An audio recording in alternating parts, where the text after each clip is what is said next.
Thank you, President Rhodes. So now we're Wilma Mankiller, Yoda, and Immanuel Kant. I'm keeping track. Milton Glaser, Chair of the Board of Directors, will now introduce our commencement speaker, Gloria Steinem. Milton?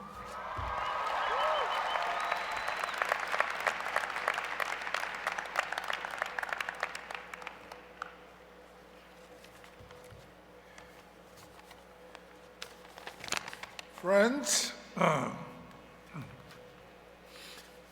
really so happy to be here for more than one reason.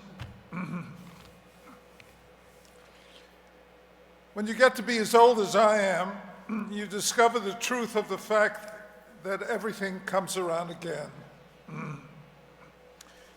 In the 60s, Shirley, my wife, and I were living on St. Mark's Place in the East Village, then called the Lower East Side.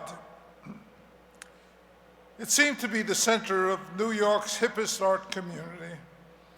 On an average day, you might bump into Frank O'Hara, Rosenquist, Roy Lichtenstein, Warhol, or W.H. Auden, who was frequently in his slippers. I don't remember exactly how we first met, but Gloria, Shirley, and I became friends and spent many evenings together in our loft, drinking, eating, and talking. What else should we be doing? Gloria was an aspiring journalist, but had already begun her commitment to social equality. Her path from Playboy bunny to being the recipient of the Presidential Medal of Freedom is truly astonishing and restores our faith in an American democracy that has been so damaged by our current president. After Clay Felker and I started New York Magazine,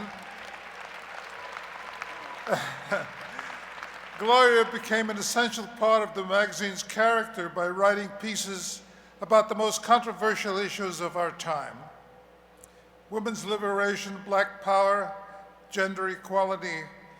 Her journalistic skills and her activist dedication continue to grow and increase with more power. But aside from a very impressive vita, there's one thing I'd like to share with you about Gloria. In all these years I've known her, I've never seen her act without kindness and decency towards anyone. The change in the fundamental relationship between men and women has begun. It's impossible to imagine this change happening without Gloria's presence and persistence. I'm convinced of one thing. None of us sitting here today will ever hear from anyone who has reset the direction of humankind more profoundly. At another time, I might have used the word mankind, but Gloria made me realize how pernicious that word can be. I feel extremely privileged to introduce a woman who has changed every life in this theater, my friend Gloria.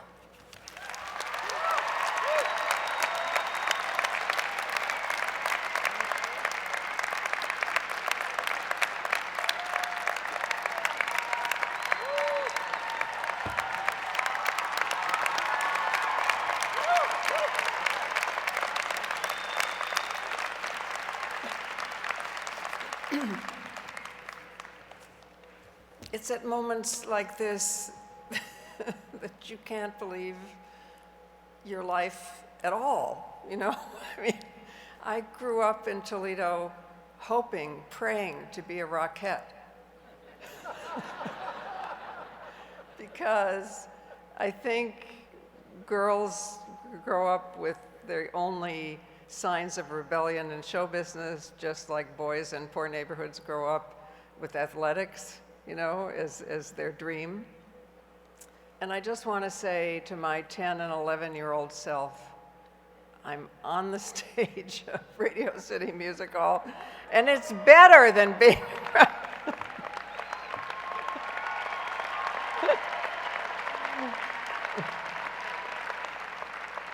I'm so happy to be here with all the leaders and the teachers and the board members of this great School of Visual Arts, all the parents and the relatives and the graduates and anybody else who helped pay the bills, all the spouses, children, lovers, you know who you are, and friends of graduates, and all the people whose hard work has gone into creating this glorious day. I'm so grateful and moved that you asked me to be here today, and because I confess that I am and always have been hooked on graduations. They are the best of all possible traditions and occasions. They are personal yet universal, both an ending and a beginning. They are more permanent than weddings, and until marriage equality, way more democratic. They are almost as much a step into the unknown as funerals, yet instead of the loss of ourselves, they bring the hope of finding ourselves. Now, we also enter graduations at many different ages, as full or part-time students, sometimes after pursuing other careers before finding the one of our hearts. And though I have spoken at a few other graduations, I have to say that you are the kinds of graduates I most envy. Why? Well, I realized this long ago thanks to my dear friend Milton. I don't know whether he will remember this, and I don't know whether I'm telling it right, but I'm fond of the way I'm telling it, so. But he described to me a class that he was teaching on magazines and the making of magazines. Because magazines, and therefore his class, involved both word people like me and visual people like you, he created a design project that could be shared and also share that design is universal. He asked each student to design their ideal day 5 years hence. So 5 years could free your imagination, right? Because anything might have happened. And to design this ideal day from waking up in the morning to going to sleep at night. What did the room look like? What would you see, feel, taste, wear, and do in your ideal day? It's a really great exercise. And it gives you an idea of the huge potential of design. But what he noticed and what he told me, and what I never forgot, was that the visual artists designed a day in which they worked, and the writers designed a day in which we had just finished working. This is why I envy you. Whether or not each of you feels the same about your process, it's likely to involve all 5 senses and truly absorb you. Make no mistake, I love being a writer. It's the only thing that when I'm doing it, I don't think I should be doing anything else, which, as the French say, is the test of métier, one's craft or talent. It's what you love so much that you forget what time it is while you're doing it. And you would do it even if you didn't get paid, though I devoutly want everyone to get paid and equally.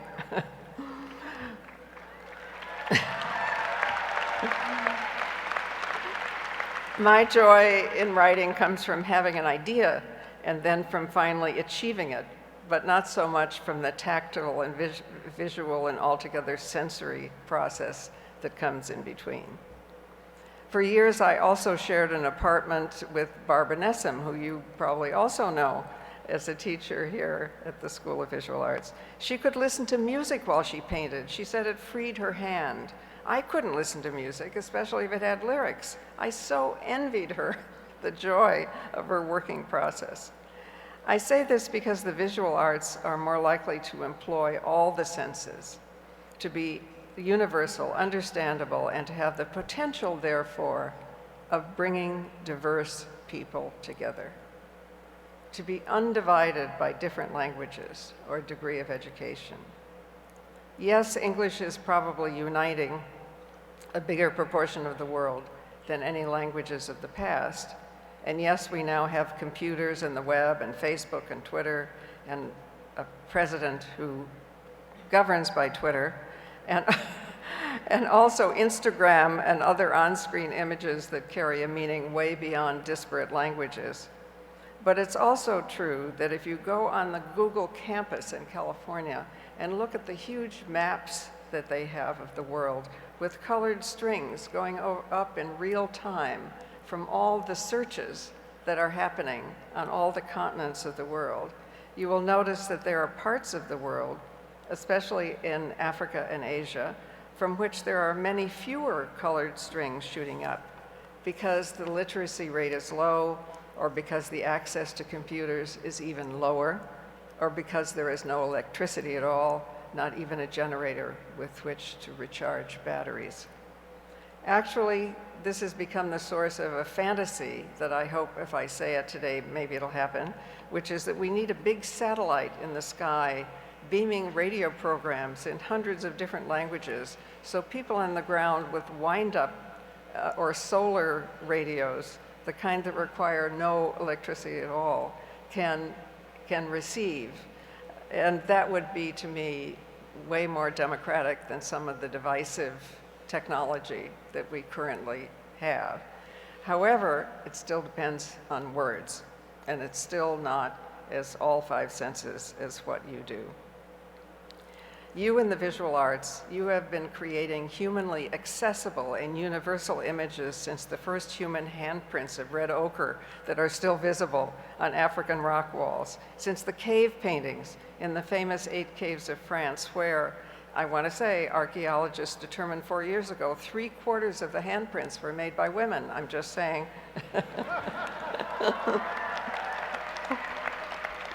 And as your commencement speaker last year, Carrie Mae Weems, pointed out, only 29% of the exhibitions were allowed to, you know all those statistics, okay. Well, let's just remember those handprints, folks.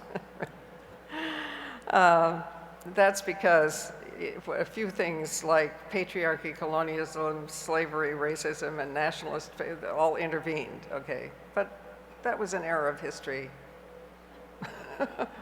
We're going to go back to the past in an entirely new way. We should be especially aware of the universality of image here on Manhattan Island. I'm so grateful to hear Wilma Mankiller quoted, because we are here. And if you think of vertical history, we are now standing on the land which was part of the oldest and longest continuously running democracy in the world, on which our Constitution is based. Before 90% of the residents were murdered by war and by imported disease. If we studied human history when humans began, we would know that once the paradigm of society was not the pyramid, not a hierarchy, it was a circle. It was a circle in which we as human beings were linked. We were not ranked. And it is possible to go there again.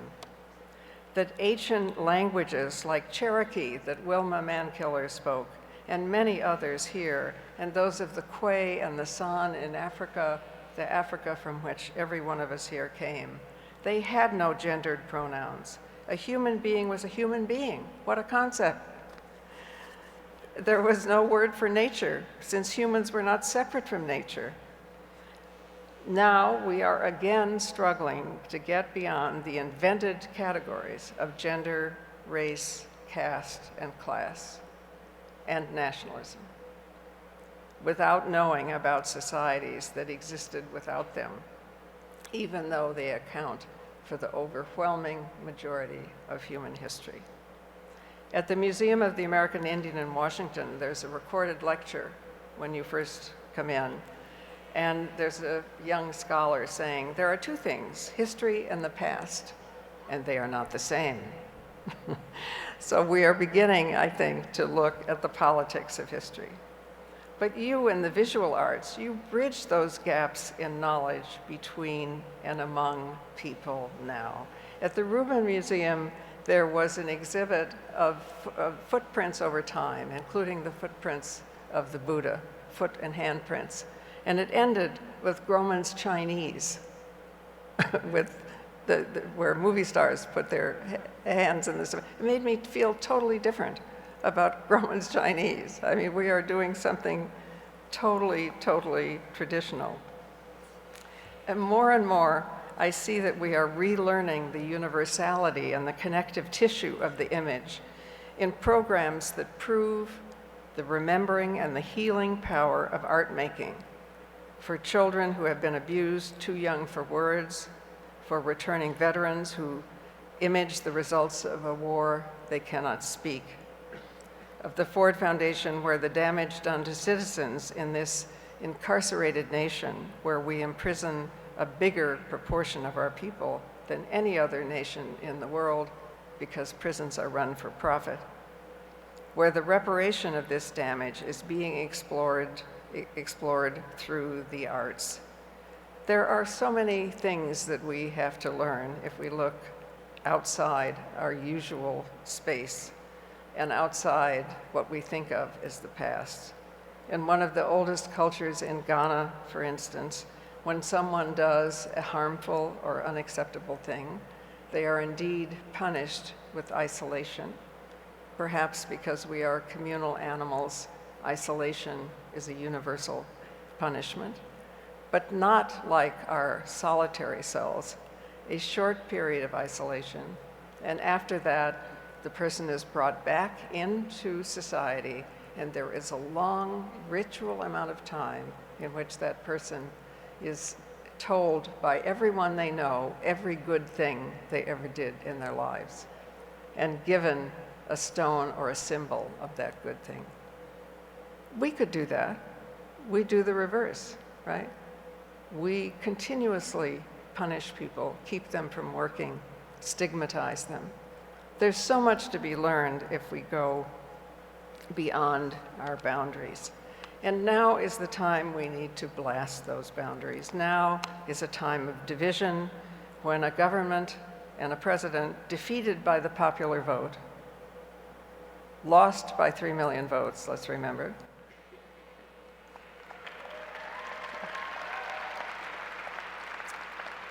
which is causing us to get rid of the Electoral College, which was, in any case, a legacy of the slave states who had diminished voting populations and wanted the Electoral College.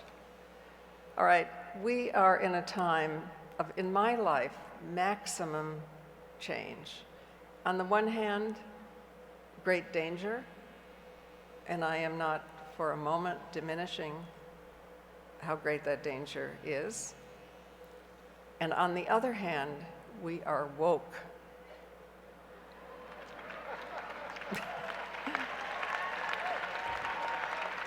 I have never in my life seen so much organic, sustained, enthusiastic, inventive, creative, and fan-fucking-tastic activism as I...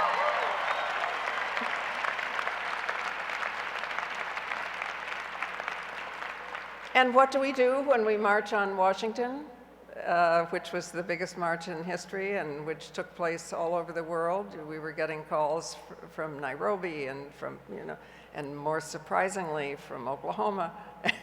Right? It's about what we remember are the symbols, the hats, the photograph, It is a rebellion of the visual arts, the arts of the heart, the arts that are not limited by language, not limited by technology, can be invited by technology. We're grateful for technology, but there is no substitute for being present with all 5 senses. So I just want to say a deep thank you to all of you who are universal people, even more than us word people.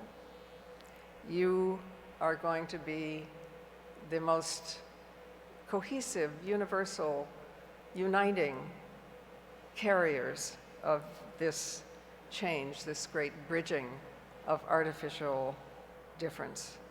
And I also want to say that if each of you has even a tenth as much fun as Milton and I had